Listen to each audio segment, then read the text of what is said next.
बिस्मिल्लाहिर्रहमानिर्रहीम। आलम बरज़ख की सीरीज में आप तमाम सुनने और देखने वालों को खुशामदीद कहा जाता है। हमारे एक दोस्त जिनका ताल्लुक तबलीगी जमात से है, वो हिंदुस्तान गए। वो अपना एक वाकया सुनाते हैं और कहते हैं कि एक इलाके में हमारी जमात गई। वहाँ हम एक मस्जिद में ठहरे हुए थे, अपना काम कर रहे थे कि यकायक मोहल्ले के कुछ लोग हमारे पास आए और आकर कहा कि जरा हमारे घर चलिए, हम लोग बहुत परेशान हैं। हमारे घर में एक मैयत हो गई है और मैयत के साथ अजीब मामला हो रहा है। चनाचा तबलीगी जमात वाले सब लोग उन लोगों के साथ चल दिए। जब उनके घर पहुँचे तो उन्होंने अपनी आंखों से देखा कि एक औरत की लाश कमरे में रखी हुई है और बहुत बड़े बड़े खजूर के दरख्त उस लाश के चारों तरफ सर से लेकर पांव तक और दाएं बाएं मुंह खोले खड़े हैं। वो इतने खौफनाक शक्ल के थे कि उनको देखकर इंसानों के रोंगटे खड़े हो जाएं। करीब जाने की किसी को भी हिम्मत ना हुई और सारे घर वाले खौफ के मारे दूसरे कमरों में जमा हो गए। दहशत की वजह से कोई शख्स उस कमरे में नहीं जा पा रहा था। घर वालों ने तबलीगी जमात से कहा कि आप लोग नेक हैं, हम आपको इसलिए बुला कर लाए हैं कि हमारा तो खौफ से बुरा हाल हो रहा है। आखिर इस मैयत को भी उसकी जगह पर पहुंचाना है, कैसे इसको गुस्ल दें, किस तरह इसको यहाँ से उठा कर लेकर जाएं। ये खजूरों के दरख्त चारों तरफ इस लाश को अपने घेरे में लिए हुए हैं, हमारा तो करीब जाते हुए भी खौफ आता है। घर वाले तबलीगी जमात से कहने लगे, आप हजरात कुछ पढ़कर इसाले सवाब करें और दवा करें ताकि कम से कम इतना मौका मिल जाए कि हम इसको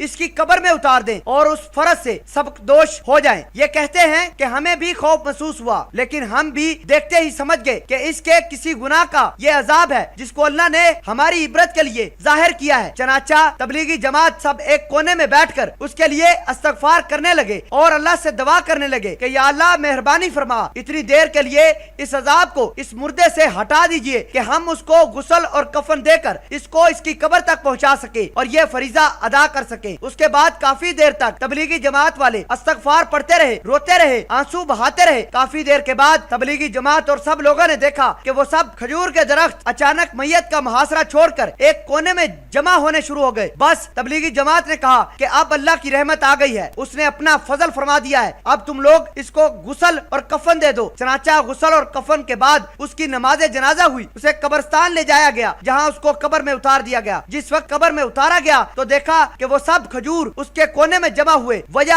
अजाब टीवी का देखना था। अल्लाह ताला हम सब को कब्र के अजाब से बचाए, आमीन। आलम बरज़ख का दूसरा वाकया, अजान की बेहुरमती का वबाल। कहा जाता है कि एक नौजवान लड़की को जब कब्र के अंदर दफन किया गया तो उस पर अल्लाह ताला का अजाब कब्र नाज़िल हो गया। तमाम लोग उस लड़की की वालिदा के पास गए और उससे पूछा कि तुम्हारी लड़की ऐसा कौन सा काम करती थी जिसकी वजह से अल्लाह ने उसकी कब्र के अंदर दफन होते ही उस लड़की को अजाब कब्र से दो चार किया। तो लड़की की माँ कहने लगी कि मेरी जवान बेटी बहुत खूबसूरत थी, उसको फैशन करने का बहुत ज्यादा शौक था, टीवी ड्रामे और गानों का बहुत ज्यादा शौक रखती थी। एक दिन अजान हो रही थी तो मैंने कहा कि बेटी अजान हो रही है, गाना बंद करो। मेरी बेटी ने कहा कि माँ अजान तो रोजाना होती है, लेकिन ये प्रोग्राम और गाना अगर चला गया तो वापस नहीं आएगा, लिहाजा अजान को छोड़ो, मैं गाना ही सुनती रहूंगी। लोग कहने लगे कि हमने सुनकर ये कहा कि बज़ाहिर ये मालूम होता है कि मरते ही फौरन ये जो लड़की की कब्र पर अजाब शुरू हुआ है ये इसी गुनाह का वबाल और अजाब है, इसलिए उसने अल्लाह ताला की अजान के मुकाबले में गाने को तरजीह दी जिसकी वजह से ये अजाब नाज़िल हुआ। अस्तगफिरुल्लाह।